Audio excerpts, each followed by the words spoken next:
Fala, meus amigos, tudo bom com vocês? Finalmente chegou o primeiro episódio da terceira temporada de Demon Slayer. E, inclusive, galera, eu quero até fazer esse comentário aqui. Nós fomos no cinema assistir o filme e falo pra vocês, foi excelente. A única coisa ruim do filme, que não tá no filme, foi na sala de cinema. A sala de cinema não foi das melhores, mas valeu a pena. É que mesmo no Yabo, né, meus amigos? Basicamente, o que foi assistido no cinema é o episódio de hoje. A única diferença é que no cinema teve os dois últimos episódios lá da segunda temporada, o final, né? Pra fazer um contraponto, uma explicação melhor e aí ficar mais claro pro desenrolar do filme. Aqui na terceira temporada, continua os eventos ali do final da segunda temporada, onde o Tanjiro tá muito ferido, Zenitsu, Inosuke, os três estão abraçados, desmaiados e também tá a Nezuko. O único que tá consciente é só a Nezuko. Então, eles são encontrados por um dos grupos de limpeza chamado Goto, pra levar pra mansão da Shinobu, obviamente pra fazer os cuidados médicos dela, que ali é especialista, o pessoal de lá.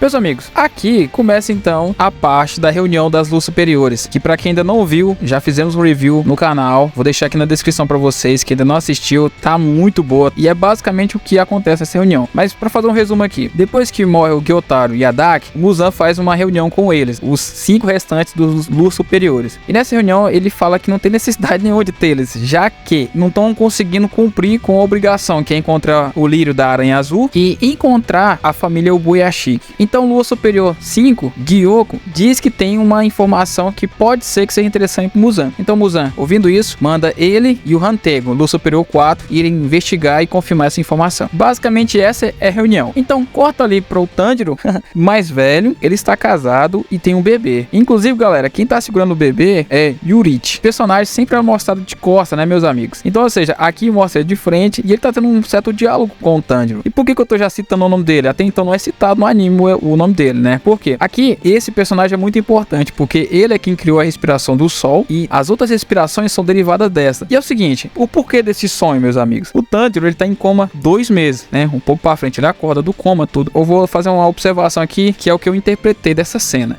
O que me parece que é o seguinte, o Tanjiro usou muito, né, na segunda temporada lá, na luta contra o Gyotaro, a marca do caçador. Então essa marca do caçador na testa dele, acredito que é uma espécie de modo avatar, né? Conectou ele lá com Yurichi. Então eu acredito que essa seja mais ou menos a explicação do porquê ele tá aparecendo pro Tanjiro em sonho, como se fosse uma espécie de linhagem, sabe? Uma coisa refletida, né? Então me parece uma espécie de estado avatar. Bom, é a minha análise sobre essa cena, sobre esse sonho do Tanjiro. Então após esse sonho, o Tanjiro acorda. E meus amigos, aqui é a parte que fica bem interessante sobre a questão da canal. Ela está impressionada, né, de ver o Tanjiro acordando após esses 2 meses. E aqui ela tá bastante comunicativa. Chega o Goto, briga com ela, bem engraçada essa cena. E aqui também mostra o Inosuke, meus amigos, né? Ele tá lá na parede e tal. Conta também que o Zenitsu foi o primeiro que se recuperou, né? Já está em missão. E o Inosuke aparentemente estava machucado, mas no caso ele tá no telhado lá, olha pra eles. Então é bem engraçada essa cena. Então, meus amigos, o Tanjiro aos poucos volta a se recuperar, tá treinando. E aí ele pergunta pra uma daquelas menininhas, aquelas 3, né? Tá sempre lá cuidando, tudo, né? Sobre a espada dele, né? Ele recebe uma carta de Haganezuka. E nessa carta é basicamente que não fez a espada pra ele. É basicamente isso. Então ele fala, nossa, eu só quebrei um pedacinho dessa vez, tal. Nossa, esse tempo todo. Aí as menininhas dão a ideia pra ele, por que você não vai na Vila dos Ferreiros? Aí o Tanjiro, tem uma vila? Então ele fala, então tá bom, eu posso ir. Então, no final das contas, ele vai. E aqui, meus amigos, o destaque dessa cena é como é bem protegido essa Vila dos Ferreiros. Então, meus amigos, mediante a autorização de Ubuyashiki, são designados alguns guias. De imediato, é designado uma guia, e essa guia venda o Tanjiro. E olha lá, meus amigos, além de vendá-lo, tapa seus ouvidos, só que eles sabem que o Tanjiro também tem um olfato muito bom. E aí tapa o seu nariz. O cara tem que respirar pela boca, né? Então, beleza. Partindo da mansão da Shinobu até um certo ponto, muda o Kakushi, que é como eles são chamados. E detalhe, além de ser trocado esses Kakushi, também é trocado os corvos também, meus amigos. Isso é um detalhe muito interessante, porque ninguém sabe a localização da Vila dos Ferreiros. Então, esse trajeto se repete por várias vezes, até que é bem confuso, na verdade, e é muito interessante. Inclusive, é um comentário que o Tanjiro fala, nossa, pessoas inteligentes, vocês são incríveis, né? Então, muito massa esse detalhe, como é complexo para chegar na Vila dos Ferreiros. Então, finalmente, o Tanjiro chega na Vila dos Ferreiros, e logo de cara, o mestre lá da Vila dos Ferreiros já faz reunião com ele. É um senhorzinho e tal, se apresenta, pede até pro Tanjiro bater a testa no chão, que é sinal de respeito, e aí fala, olha, estou procurando Haganezuka. Ele tá sumido já, mas é o seguinte, ó, se nós não encontrarmos, vamos designar outro ferreiro para você. Mas enquanto isso, nossas fontes termais são muito boas para um corpo enfraquecido. Então, o Tanjiro se retira, ou seja, ele tem a hospitalidade total da Vila dos Ferreiros lá, até pela recuperação dele. dele até ser feita a espada dele. Um detalhe muito massa desse episódio é a parte dos ferreiros, como é bem animado. Dispensa comentário, né? A gente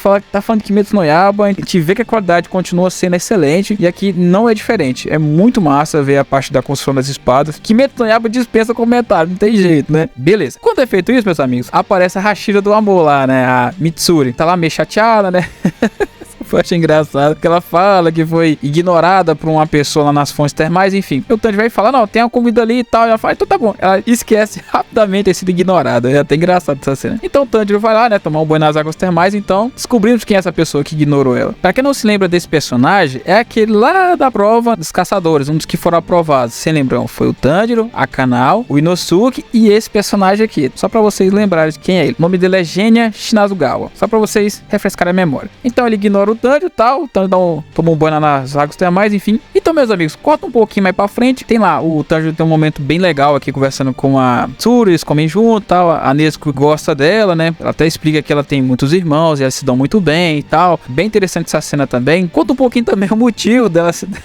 deve ter se tornado uma Hashira, né? É até engraçado que ela fala que encontrou o amor dela e tal, fica toda vergonhosa lá, é até engraçado isso. Mas tem um detalhe aqui. Um desses Kakushi chama ela para que ela fosse à oficina, né? Que está quase pronta a espada dela. Então, ela vai lá no Tanjiro e dá uma dica para ele, dizendo que naquela vila existe uma arma que deixa a pessoa mais forte. O Tanjiro fica interessado nessa informação que a Mitsuri passou. Então, no amanhecer do dia, novamente, né? Uma parte de meditação do Tanjiro e tal. Muito legal a animação do amanhecer e tal, que é coisa demais. Então aqui, ele tá lá caminhando para ver essa tal arma secreta, né? Essa arma que pode ajudar ele a ficar mais forte. E quando ele chega em um determinado ponto, ele encontra um Hashira, Tokito, Hashira da névoa. E ele tá discutindo com um jovem lá, uma criança aparentemente. E aqui o ponto interessante é, quando ele olha um pouco mais, ele percebe que atrás dessa criança tem as costas do Yurichi. E aqui o Tanjiro lembra dele na hora, mas peraí, é aquele cara do meu sonho. Então, meus amigos, aqui começa a abertura do episódio, que, diga-se de passagem, é bem diferente das 3 primeiras aberturas. Por que 3? Porque quem lembra do arco do trem também tem uma abertura própria, mas a abertura ficou muito boa. Eu gostei, destaque mesmo pra esse som um pouco mais pesadinho bem no começo, mas fica uma espécie de pop rock aí. Mas é muito boa, viu? E galera, foi confirmado que vai ter 11 episódios essa temporada. Acompanha a gente no canal, a gente vai fazer reviews. Se você ainda não é inscrito, se inscreva no canal, curta, comenta, compartilha esse vídeo e seja muito bem-vindo. Luiz Fernando que vos fala, Sarcófago Geek na área. Fui!